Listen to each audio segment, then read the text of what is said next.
What's up guys? So ngayong araw is magli-legs workout tayo.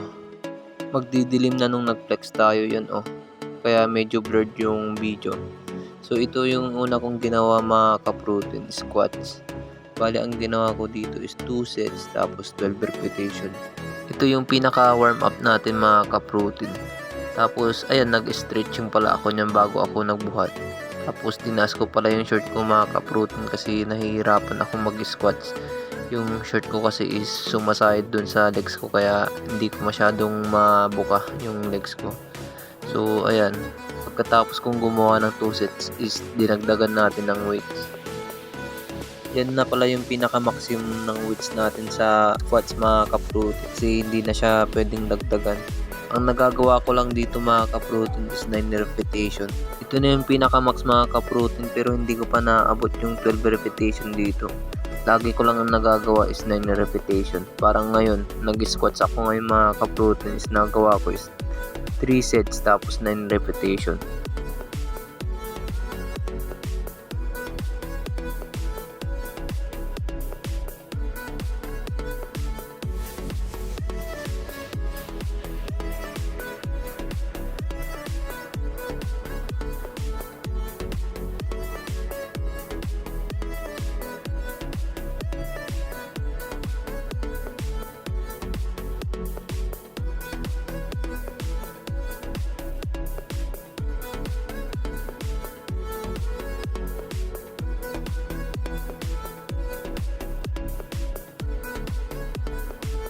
At nung pagkatapos kong nag-squats mga ka-protein, ito naman yung sinunod ko. Hip thrust. Bali ang focus nito mga ka-protein is yung glutes natin. Bali train ko na din pala yung glutes ko mga ka-protein para balance. Kasi pagka lumaki yung legs natin, wala tayong weight po kaya medyo pangit din tingnan, kaya ayan, tinitrain ko na din yung weight po ko. Ang ginawa ko pala dito mga ka-protein is 3 sets tapos 12 repetition.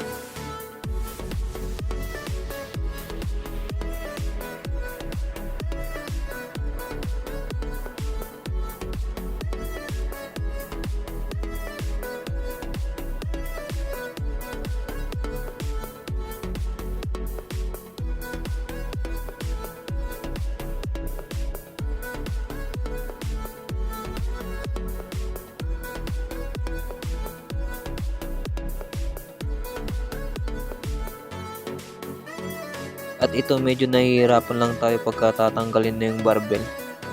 Pero wala tayong magagawa kasi nasa bahay lang tayo nagpo-workout. Then ito naman yung sinunod ko mga ka-protein. Step lunge. Bali ang ginawa ko dito mga ka-protein is 3 sets tapos 15 repetition. Sa mga nagtatanong pala kung bakit hindi ako nagsasapatos, yun wala. Trip ko lang yung ganito kasi mas sanay ko yung nakapaa. Tapos may sapatos naman ako pero yun talaga ayaw kong gamitin. Gusto ko lang magpaa. Kasi dyan ako mas sanay. Pero hindi ko sinasabing magpaa din kayo. Gawin nyo kung ano yung gusto nyong gawin or kung saan kayo komportable, nakasapatos o nakapaa. At pagkatapos ko nag-step lunge mga ka-protein, ito naman yung sinunod ko.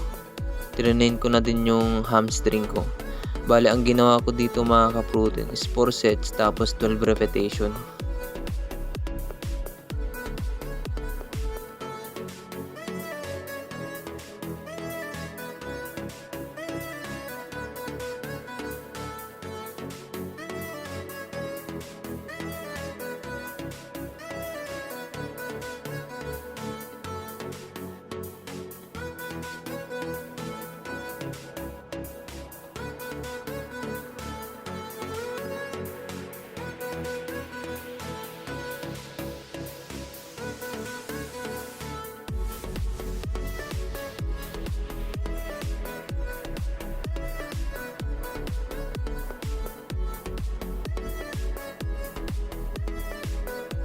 At pagkatapos ko nag-hamstring mga ka-protein, sinunod ko na din agad yung calf ko.